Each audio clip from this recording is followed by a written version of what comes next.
What's that song? I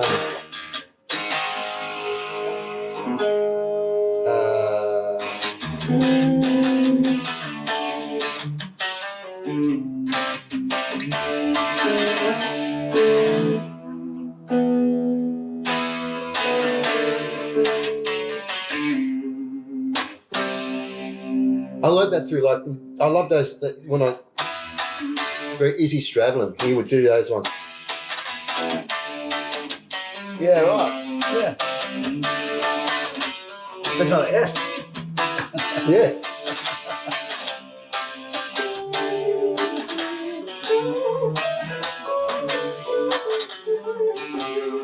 But yeah, I did love that. I always loved that easy straddling sort of Yeah. You do like those. He was one of those ones. He was definitely He was a cruiser. very cruisy, yeah. So, Richie, Grant, JetsPlayJets. Rock on. We're on the couch, and we're talking about Albums. that grabbed us by the kahunas. Appetite for Destruction, Guns N' Roses. I would say it came out in, I'm thinking 88, 89. I thought a bit earlier, 80. Maybe earlier. Yeah, 87. 86, 87. 86, 87, there you go. So. Which was that was when, that was big. Okay, so it was definitely 80s because we were playing at the Marcus O'Lawn. I think that says 87 on the computer there actually. So 87, we were playing at the Marcus O'Lawn every Wednesday night, and I remember a good mate of mine, Huggy. How you going, Huggy, out there? He'd come back from being an exchange student in the States for a year. Oh, wow. And when he came back, and we used to have Monday nights at my house religiously. That was, all the boys would come over. Anyway, long story. You can fill in the gaps. We listened to a lot of music. We had a good time. He brought this cassette over, and he said, this album is huge. It's cassette. Just a cassette. It's just taken over the United States. And we're looking at it going, Guns N' Roses. Okay, yeah, never heard of them. Put it on, just went, fuck, this is it. This is just the best. I listened to that album from that day just non-stop for a year or two. At least. You know? Welcome to the Jungle, Paradise City. Blew out my, and then it came out. I remember Night Train was my favourite. I love Night Train too, yeah. I remember doing gigs and we'd have that cassette on while I was setting up, and cassette.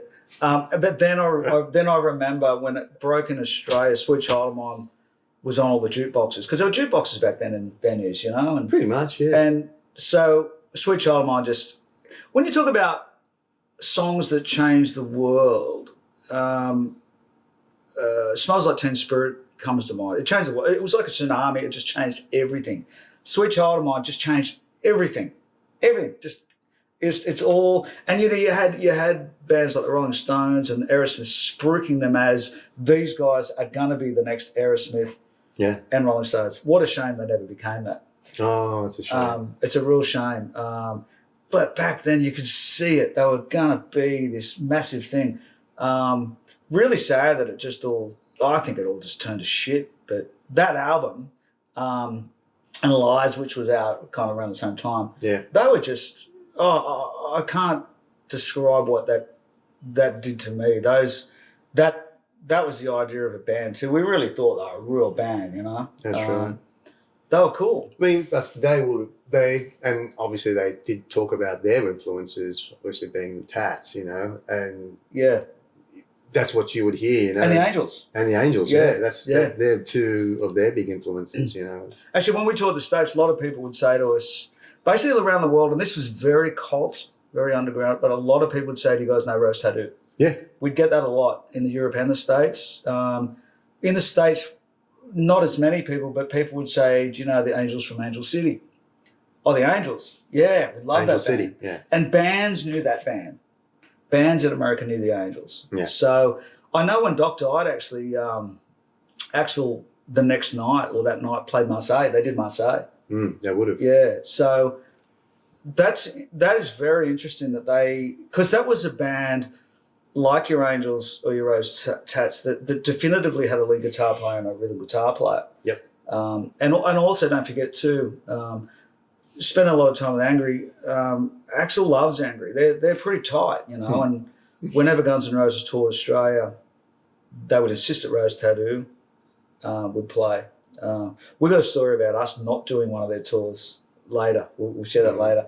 But when you hear, you can sort of hear Axl has a voice that's in the range of Angry. Yeah. So they obviously did Nice Boys Don't Play Rock and Roll. That's it. Yeah. Rose Tattoo song. So I can really hear that, and I mean this in a beautiful way, that sleazy, dangerous groove that Rose Tats had. Guns N' Roses had that too. It was dirty, and I loved that. I loved it, you know. Nasty stuff. It was nasty, and it was. You could tell there was a lot of bad mojo going on, and it was Danger World. But that was sort of part of it, you know. I think it was the main thing of it, really. Yeah. Whether or not some of it was made up or not, fake news, I don't know. But they were definitely, they were on the edge, and that came out in the music. And I think at that stage, you know, being, for me, I was like 15, 16, 17, you know, going and had a guitar in my hand. And I was 17, 18. Yeah, so already I knew what to do with this guitar playing AC/DC and for that to come through, it kind of gave a new it gave those nice F chords and different chords and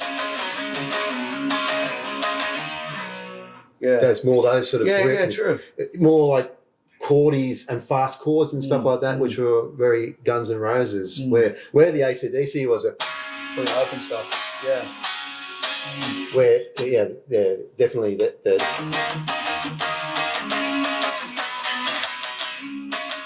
was more different. It was different again, you know. It gave a different light on how to play guitar. Definitely. That album influenced me a lot, and the band a lot. Not that we want to emulate them or copy them or anything, but we just understood that they were like Australian band styles. So 2 guitars. Yep. They all had their jobs. I literally never learnt one song off the album for one reason. When I learn songs on albums, I start to analyse it. I don't listen to it as a fan anymore. And I never wanted to do it with this album because I like to still put it on it. It gives me flashbacks and I put it on. So I've never learnt one song on it for that reason. I still think Sweet Child of Mine is a beautiful song. It's really funny that connection with the Aussie Crawls song. And when you hear the two together, you're like, wow, it's so similar. I think it's got Phalanx, the song, or it could be off a record called that, Aussie Crawl. A little side note, I believe that Aussie Crawl, I think it was James Rain's song, they didn't sue because it was like suing Goliath. But if you listen to those two songs, you'd be pretty blown away. Yeah, there was the thing going on, wasn't there, about something about that? Yeah, but Sweet Child of Mine, it just, look, I think the video was magic on that too. It was just so rock and roll at the time. Was it black and white? Yeah, it was a bit black and white. Black and white, It was There was mystique about it. I mean, that definitely mystique. That was when we got the, the top hat on. Yeah, that's right. Became famous and and I think one of the underlying things on that album is there's a few things, and we learn a lot from a guy called Micajah Ryan, who's a really good buddy of ours. He mixed our second album, Tear of Thought. Micajah worked on Appetite for Destruction and Lies, so he had some amazing stories. Really, really great stories. The thing I like about Guns N' Roses, you could tell that they'd actually been a band for a while. Yes. But the underlying things of that record for me are this.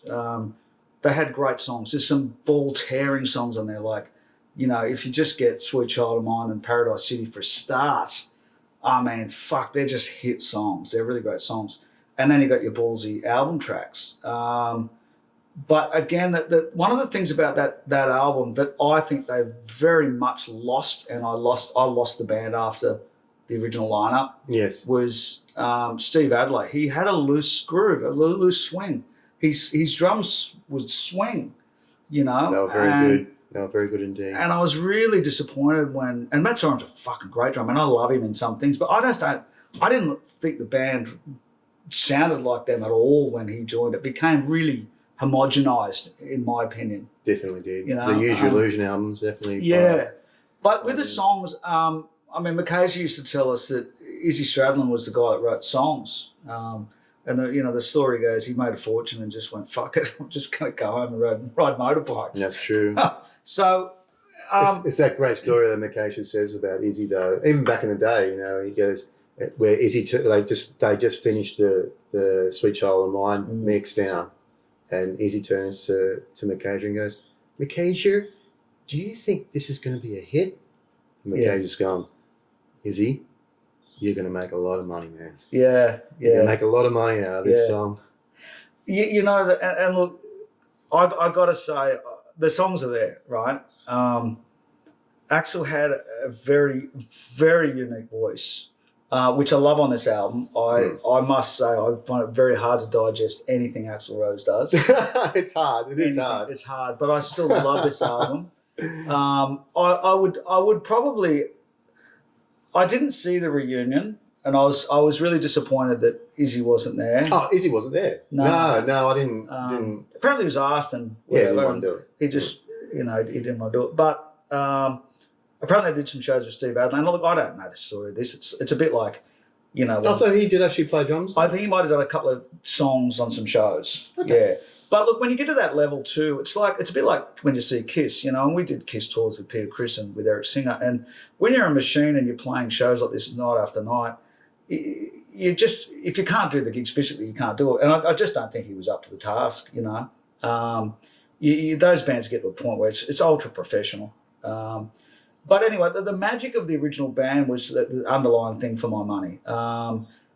Duff's a beautiful guy. He's a great guy because...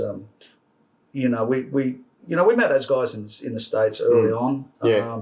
And I caught up those guys when we did a Velvet Revolver tour. And beautiful guys. Slash is a beautiful guy. Yeah. I couldn't believe the first time I was like fronted to see Slash, you know, and it's like that guitar, it's incredible. He's a fucking great player. A lot of kids I teach, I teach from, you know, I teach my way and I often say, look, Slash has learned all this. He knows all this stuff. He's a very accomplished guitar player. He's a beautiful guitar player. Right. I mean, that lick on Sweet Child of Mine is just, it's one of those just greatest licks of all time. It's really funny to see and really lovely to see because I remember, you know, Duff back in like 91, we were playing in the States and Duff was like, they were really drug fucked, I guess. You know. Foundation forums. Yeah. They'd come to see things like that. And what's that other one? The head of the Kerrang?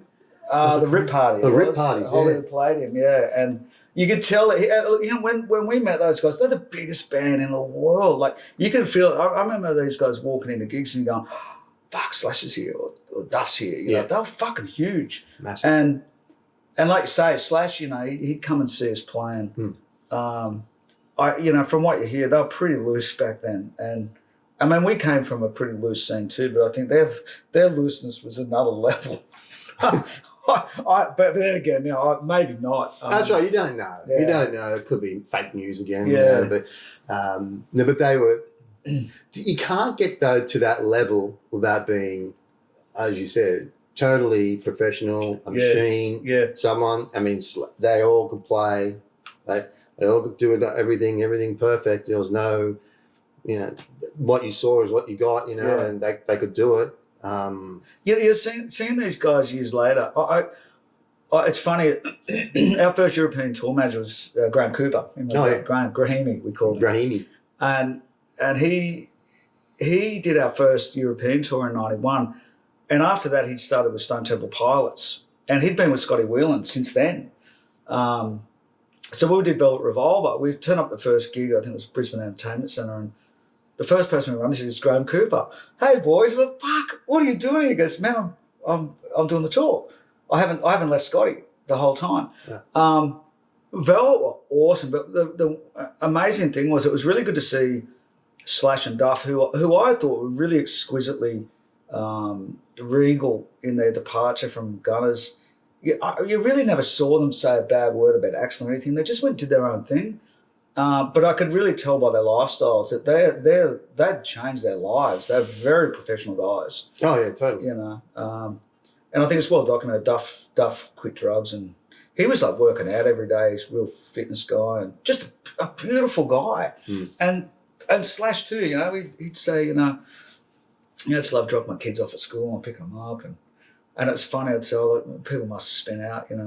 Nah, man, everyone's famous in fucking Hollywood, Everyone's mum and dad's famous at this school. Yeah, true, but it was real nice. And it was on that tour, it was amazing actually, because they did the album tracks off Appetite. So you were hearing It's So Easy, Night Train, Brownstone, Out to Get Me, Enough. And to me, it sounded more like Guns N' Roses than Guns N' Roses did, because Matt Sorum was in that too. So wow, it was a pretty cool deal. But look, going back to Slash, I just think he is absolutely one of the greatest rock guitar players. He is. There's no doubt about it. He's a great player. He's a technically great player. He's got a beautiful tone, beautiful feel. He knows his shit. He knows his shit. Yeah, he's not a hack. And that's that's right. You could never say, you could never shit on him. He's playing. You could never shit on who he is, no matter what he did, because it was like he would just come through with the goods every single time. And I think when you get to that level, it's you. That's what you strive to do, and you just keep wanting to get that next level above, even in talent or in impressing people. That's for sure. And he did that. Definitely a big influence on my guitar playing, even though, as you said, we don't really play the stuff. But I do remember, like, you would listen to it and, like, you would hear sort of maybe riff changes or how they would attack that chord or something like that, and you would bring it into I would bring it into my guitar playing. How I would, like, normally I would attack that chord like that C, however it was, But if I heard something with them, it'd be like... I bring something like that into it by simply listening to some of their stuff and analysing it that way, rather than learning the whole songs or anything like that, but definitely bits and parts out of it. There's a bit of a punk element to that, and I know that they were into because we talked about before. We had quite a bit of punk edge to us, like being into the Sex Pistols and all that sort of stuff, and they were into all that sort of stuff, and New York Dolls and that sort of stuff as well. You can hear that. Really. That one of the other things too that Slash did for me is he got me onto Aerosmith, because you're thinking in the 80s, before Pump in Australia, you'd heard of Aerosmith. Yeah. You didn't know anything about them. Where they were big in the States in the 70s. I didn't know anything about them. So I got heavily into Aerosmith. And you can hear, I think, a lot of Aerosmith in Guns N' Roses. No, of course. A lot. Two great guitar players, Brad Whitford and Joe Perry, obviously. I think you can hear a lot of Joe in the way Slash plays. It's funny, I don't know where I got it from, but I always soloed on the neck pickup, and I think, you hear Slash's tone, it's like, there it is. There it is. That's it. It's all up there, With the Les Paul, it's classic, With the Les Paul, yeah. Apparently his main Les Paul's not a Les Paul. I think it's custom. It's someone made it. Apparently, yeah. I got to play his BC Rich.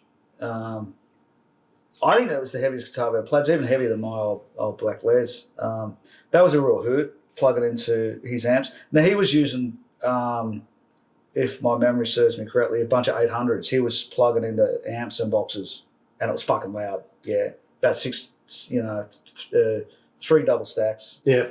And it was loud, and from memory too, I think he just had a dirt box that his tech stood on, and the only things that he stood on was his wires. He had a couple of wires on stage. Yes. Yeah. So a real nice touch Real nice feel in his fingers slash, you know. Yeah, his wah playing was incredible. Yeah. No doubt about it. Yeah.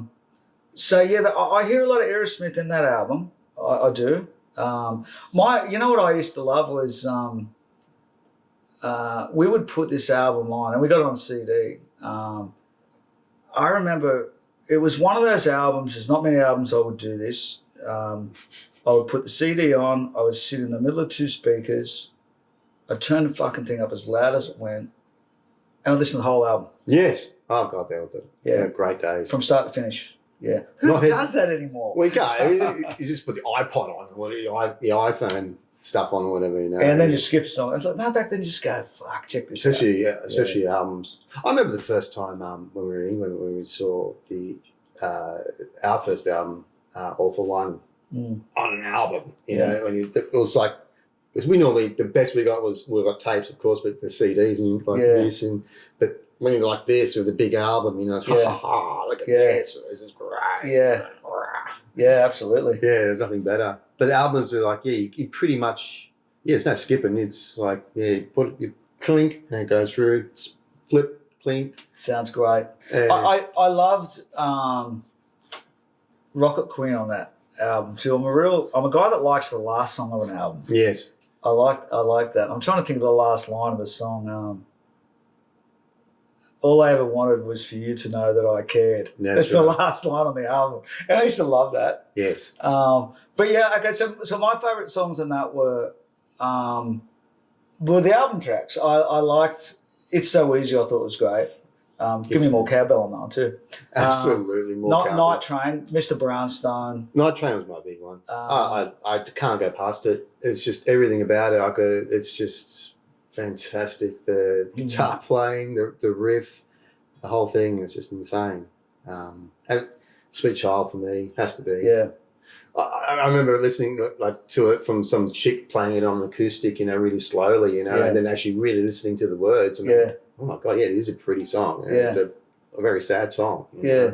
It's a nice song. Yeah. There's no doubt about it. Lies and Appetite were sort of like, you got those together. It was, yes, that's right. We were right into those. And that had Patience on it. Yes. I believe. Yes. Yeah. Acoustic thing. Yeah. Look, I think that band had such a short period of magic, unfortunately. But God, it was like I said, they were, it was like a Nirvana thing. It just, yes, it was. It just went bang. Because back then it was like, you're talking late 80s. The Stones in the late 80s were being cast as, they're the old guys. They're going to be over soon. 55 years later. But Aerosmith too. And so these were, and in those days it was like, your career's short, when you're 30, it's over. Not like that anymore. No, not at all. But back then it was sort of, that was in the air, and I don't think people remember that, but ACDC over, too old. It was like that. They had, their star had waned. And but Guns N' Roses were this, here's the next one. This is going to be the next great hope, Yes. I did like the Usualism albums. There's no doubt about that. I like moments on it. Yes, it kind of gets a bit full on, doesn't it? The solo in November Rain is phenomenal. That's just. I fucking hate the song. I know, but that solo is. It's like Elton John, man. It's like, kill me. Anyway, I guess that was Axl playing the piano and Ben Axl. Yes, but his voice was.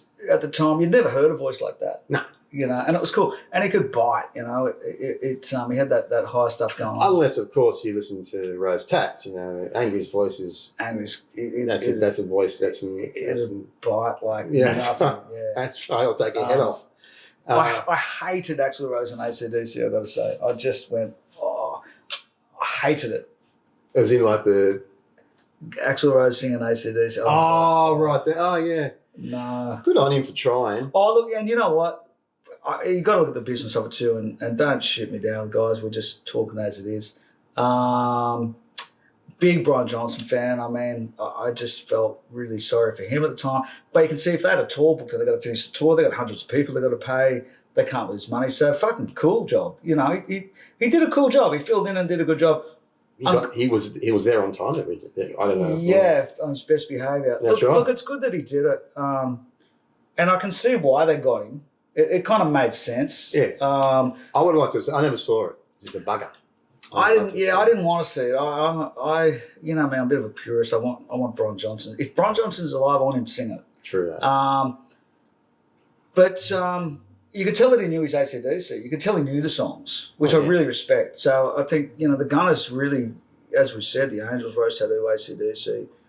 That's fantastic that such a big American band knew so much about Australian rock and roll. Well, that's right. You can hear that in there. Absolutely. Yeah. You can hear a lot of the Angels in it. Now the artwork on Appetite was just. Oh, again, again.